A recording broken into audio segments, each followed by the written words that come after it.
Hello everyone, my name is Mike and this is Matrix to Paradise. This is the channel that I've created to document my journey from working in the Matrix, which just happens to be a truck driving job, to traveling overseas to my paradise, not any particular place, but overseas out of the United States, because I've already seen all the United States, and documenting my journeys overseas in retirement.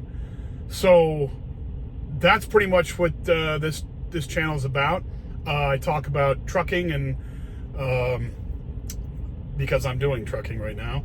I also talk about escaping the Matrix and, figuring out your motivations to get going and doing what you like to do, rather than wasting your life making some other company or somebody else rich. So that's pretty much what I'm talking about. Today, the last time I talked to you guys was last night, and I was in Las Cruces, New Mexico. I had worked, I couldn't make a video on Friday because I came in way too late. And then on Saturday, I picked up a load, and by Saturday night, I'd gone from Phoenix to Las Cruces. So now this morning, I woke up from Las Cruces, and I drove all the way out here to Big Spring, Texas, which is, it's probably maybe halfway from where Interstate 20 starts at Interstate 10, just south of El Paso, or actually east of El Paso, southeast, and goes up to Fort Worth, Dallas area. So I'm about halfway in between Fort Worth and where the Interstate 20 cuts off. So Big Spring, Texas, just north east of Midland, Odessa, Texas, right now. So anyway, so I'm stopped here in Big Spring, Texas. I had to get fuel here, and I'm stopped at a Pilot. I looked up, there's a trucking app that you can get that shows you, people can type in and show and tell how many spots are available at the truck stop that they are at right at that time. And they could put in, they could say either there's a lot of spots left, there's some, or the lot's full. And I was looking at the Loves I was going to go to in Sweetwater, Texas, which is up the road about an hour and a half up. Maybe a little less than that, but an hour, just a little bit over an hour up the road. And it said some, and I just didn't want to risk it because I had to stop at this Pilot anyway, because this was a designated spot by my company to get fuel. So I had to stop here anyway. So I just decided to stay here tonight because I saw some spots, and I just decided I was going to stay here. Usually I like to stop at a Love's, but I wasn't close to one, and it was getting too late. But anyway, so I'm here. I'm on my way to Topeka, Kansas. I still have the load of potato chips, and I'm going the low altitude route so I don't pop the potato chip bags. So that's the key to this load right here, is no popping of the potato chip bags. So anyway, it could be potato chips. It's Frito-Lay stuff. I know that. Anyhow, so I keep talking about recap hours. And what I mean by recap hours is you have a 70-hour clock for the week. And once that 70 hours is run out, or close to it, once you get down to the week, that 7 days, I think. It's an 8-day clock, but once you get down to 7 days, you can start getting recap. You can get notices where you can find out how many hours you're gonna get back after the last day. So, you can still run, you can still go, but you're limited to the hours you worked on the week before, that day of the week before. So, some days you might not have that many hours. You might have done, like, there was a day last week where I was fiddling around with. See, that's another thing about them giving us what they call shag loads, these little short mileage in the same city loads. It ruins your time. End up driving for very many hours, but you spend the whole day goofing around with 1 or 2 loads. So that ruins your recap hours. You might only have 4 hours driving that day, even though you worked the whole day. That's why we hate those loads. We hate those. When you're a company driver, you get really annoyed when they start giving you those loads. But anyway, so I'm probably going to end up getting I've got another load going to Denver after this Topeka load. And so by that time, though, I think I'm running into a couple of days of very low hours. So I think they're going to probably let me do a 34-hour reset. And I think I'm just going to demand it anyway, because I don't like running on recap hours, because it's much more what do you call it? Like, it's much more stressful because you're working with less hours during the day. So I thought I'd take this time and explain the clock. We have 4 different clocks, and I will show them to you. So let's see here. I'm going to flip this around.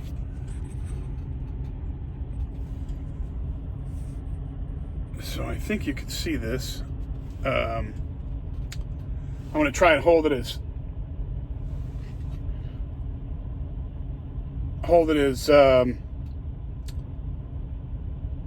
steadily as possible. Anyway, so all right, so I got these on here. All right, so this clock right here with the green, this is your 8-hour clock. That's your shift break clock. That means that you got to have you got to have a 30-minute break after 8 hours of driving, or somewhere in there you have to have a 30-minute break.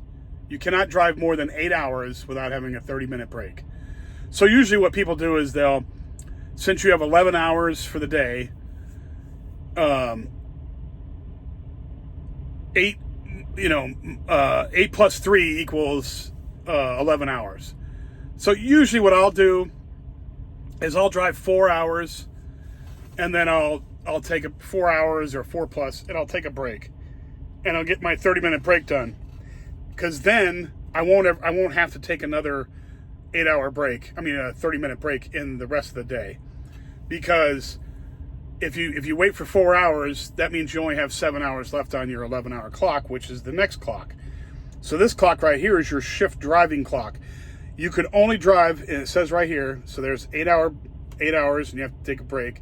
And then the number next to this, there's 8, and then there's 800. So I have 8 hours until I have to take another break. I'm not going to drive anymore today, so I've already been sitting here for more than 30 minutes. That's why it's saying that. So anyway, here's my shift driving clock. So you get 11 hours in a day to drive, to actually do the driving. And it knows, it knows when you're driving down the road, so it keeps track of it.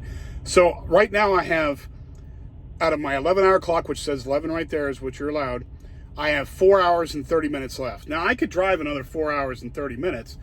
It's just, I'm not going to find a place to park, and I'm just tired and I don't feel like dealing with it, so I'm staying here. So that's how much I have left of my. Now here's my shift duty clock. It says here that I have 4 hours and 31 minutes left on my shift duty, but it's going down. So it just went down in front of us right here. It went down to 4:30. Now let's just say it goes down to 4:29.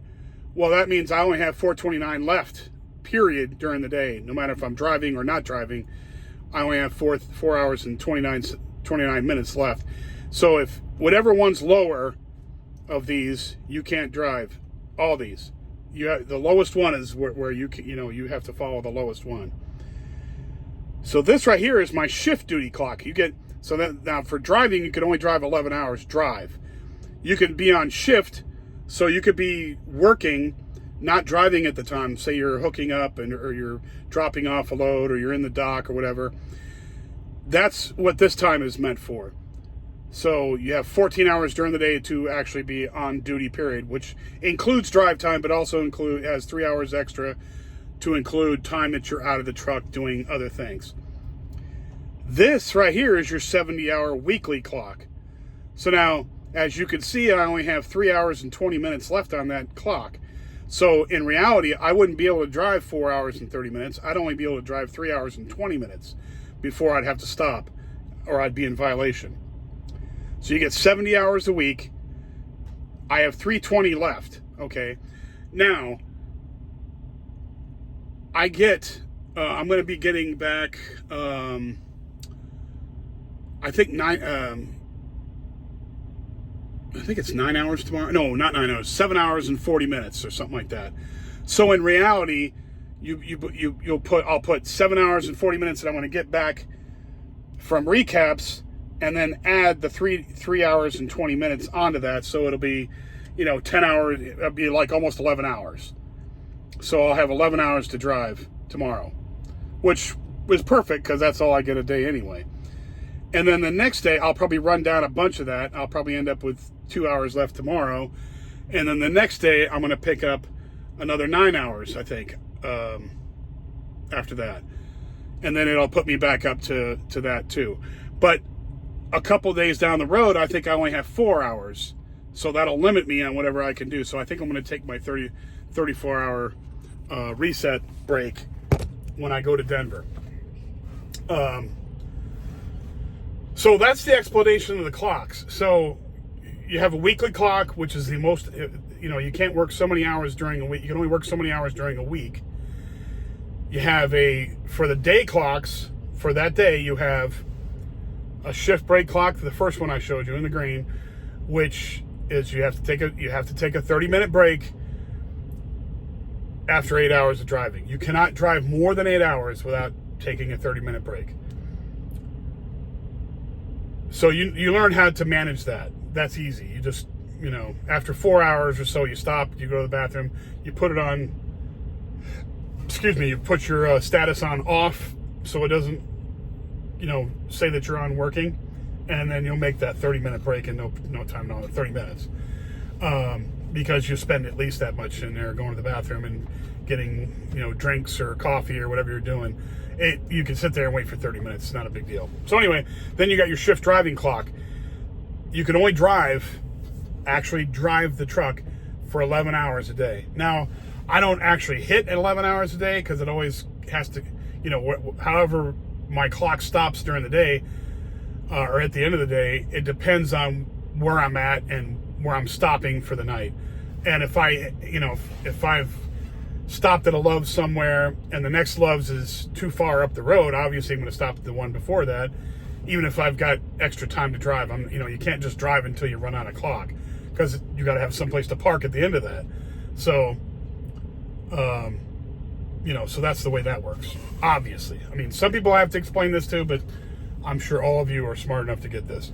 And then the shift clock, your 14-hour shift clock, that includes driving and whatever you do as far as being on duty, putting the hoses on to hook up to the trailer, and rolling up the landing gear, working on your paperwork, whatever. You can put all that on. Usually I don't, they're getting on us now about recording our fueling and our unloading and loading and all that. They want us to do that on the tablet so that DOT stops giving them as much a hard time. And I understand that, but it's annoying to me, but it's not that big a deal. You just do it and get it over with. I'm not gonna make my my last stand on that. That's silliness. But it is annoying. But anyway, so you have to. When you're out there driving, you have to keep track of those. You cannot let yourself go into penalty. You cannot do that. You cannot let yourself go into penalty, or the trucking company gets fined. I could get in trouble, and by DOT. I don't want any problems like that. So you make sure that your stuff is squared away. You plan properly, so that you never run out of clock time on any of them. You cannot run out and be rolling. You cannot. So, that's a big, huge problem. And, it's just one of those things where, you're not going to get fired probably if it happens, but you don't even want to go down that road because, you're going to have a mark against you and you don't want that. So those things, when you're doing, you can't just jump in a truck, start it up, and drive to the next destination. You just can't do that. There's so many factors involved, and a lot of people don't understand this, but there really is. And one of the biggest ones, which even the trucking companies seem to not understand, which I can't understand why not, but you have to park these things, okay? And a lot of these states, now Texas is wonderful. There's parking everywhere around Texas. Texas is one of the best states in the world to drive a truck in. It really is. It's just wonderful. Most of the state roads here are truck accessible.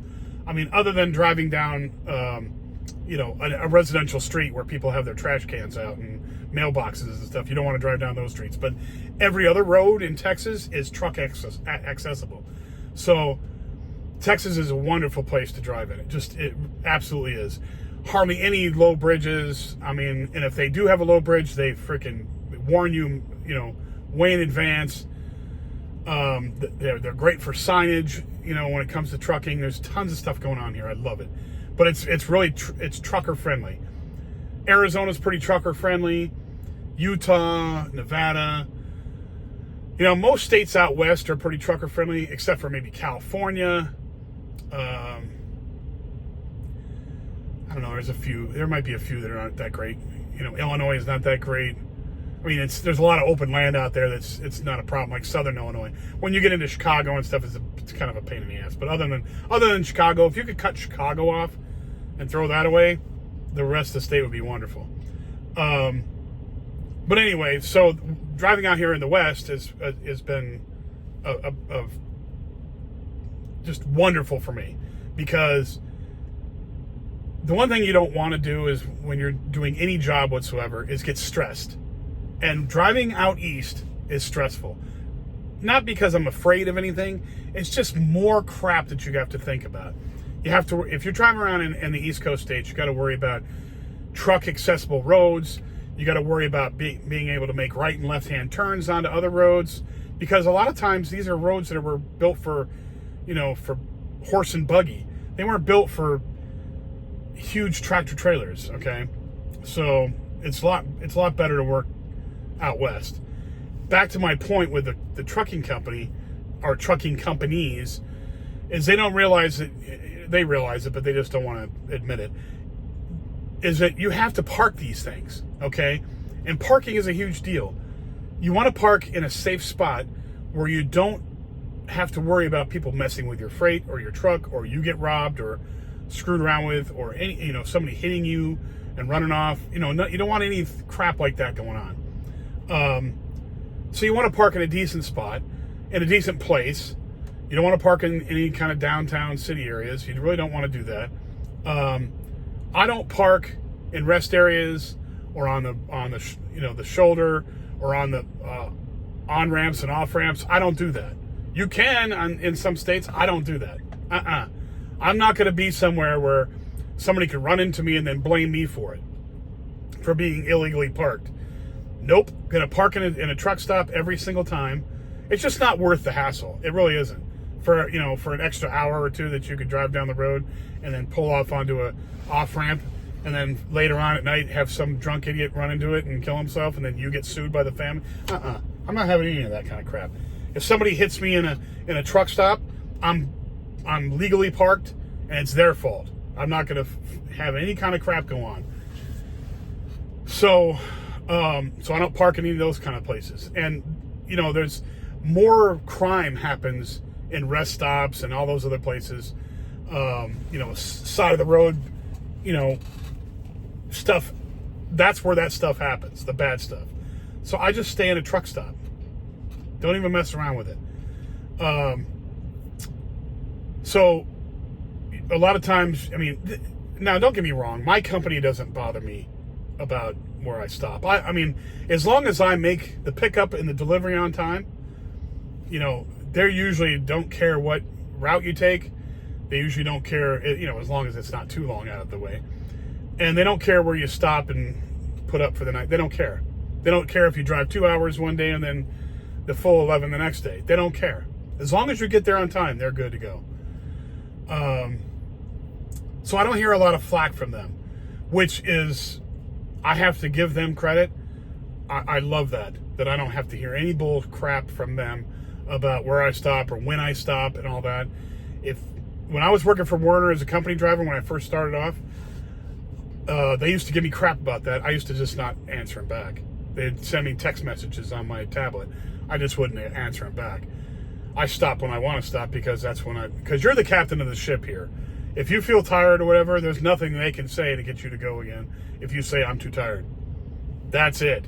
And all those calls are recorded. And if they wanted to, fire you or something for that and you went to court and sued them for that, you'd win because you told them, look, I'm too tired. And that's, unlawful to try and pressure somebody into doing something they think is unsafe, especially in a tractor trailer. So anyway, all these things go into factors about how long you're going to drive, where you're going to stop at night, how far you go, the whole 9 yards. And the clocks are huge into that. So, it takes, a little bit of critical, intelligent thinking to plan out your trip, make sure you're going to go the right way, make sure you're taking the shortest way to get there, because you don't want to drive extra miles. Make your fuel stops, because usually most trucking companies, they plan out your fuel stops for you. Make your fuel stops. Get there on time. Pick up on time. Pick up your delivery on time, and deliver on time, and you'll be good to go. That's the way it is. But you have to plan all this out. Like this trip to Topeka, Kansas. I picked this up in Phoenix, and I'm driving to Topeka, Kansas, and there's a specialized route that I'm taking up there because I have the exploding chip bags if I go too high in altitude on the road. So I'm taking the low altitude route, which is the southern route, down Interstate 10 all the way to Tucson, down to El Paso, across New Mexico, to El Paso, Texas on the west end, and then down 10 to where it hooks into Interstate 20. Then I take 20 up to where I'm at right now, and then tomorrow I'm going to go all the way up the road almost to Abilene. I'm going to take a road, I think it's 278 or 287, something like that, state road, and I'm going to go up to a place called Wichita Falls, Texas, and then take Interstate 44, which is kind of like a diagonal route up there, up through Oklahoma City, up to Oklahoma City, and then in Oklahoma City, I'm going to switch over to Interstate 35, which will take me upwards towards Wichita, Kansas, and then there's 35, and it kind of makes a big, huge curve right there, and 35 will take you up to Topeka, Kansas. The two biggest cities in Kansas being Topeka and Wichita. And then I'm going to go up to Topeka and get that done. So tomorrow I'm going to stop at Oklahoma somewhere. I have to get fuel in Oklahoma tomorrow. And then I'm going to stop in Oklahoma or southern Kansas right there. And then the next morning I'll deliver in Topeka. And then, and so I've planned this all out in my brain. You can write it down, obviously. You can do whatever you want. I usually plan it out in my brain. I know how far the mileage is. I know how far I can travel a day in the hours that I'm given. I know the routes like the back of my hand now. I've been down these routes a million times. I've probably driven the entire length of Interstate 10, Interstate 20, Interstate 30, 40, all the east and west roads, all the north and south ones too. I've driven all of them, damn near every single one of them, the entire lengths of them. So I've been through all these. In fact, I was talking to somebody on the phone the other day. What the heck was I talking to somebody? I was talking to somebody about my insurance, my auto insurance. And I was talking to somebody who was from a call center in, I don't know where the heck they're at, but I was asking them where they were at because my friend used to work for this insurance company, and she told me some place they were at. But she said she was originally from a place called Rupert, Idaho. And I know where Rupert, Idaho is at because I've gone. It's from Twin Falls. She told me Twin Falls area, and I said, "Oh yeah, what town?" I'm familiar with the Twin Falls area. And she's like, "Have you ever heard of Rupert?" And I was like, "Yeah, I've driven through there many times." Because to go up to Montana to Butte, Montana, you want to drive up. You know, I've had loads taken up to a place called Belgrade, Montana, and up in that area. And I've gone up that route many times. So I've been right through Rupert, and she was shocked that I'd been there before. I'm like, well, I'm an over-the-road truck driver. I've been all over the damn country. So, I mean, I pretty much know every damn route in this whole country. So I'm good at, you know, fixing up my plan and where to stop and all that. But anyway, I kind of just wanted to show you the clock and how that clock works and talk about that a little bit. I know some people are confused about that, but if you have any questions, obviously ask me in the comments, whatever. But that's all I have for today. If you like the videos, please hit like buttons and subscribe, and pass this along to anybody else who might be interested in truck driving or escaping the matrix or travel or slow travel, any of that kind of stuff, because that's what I do. I appreciate everybody watching, and I will talk to you again tomorrow. And I should be in Oklahoma or southern Kansas tomorrow, so I'll talk to you tomorrow. Be safe and have a good night. Bye.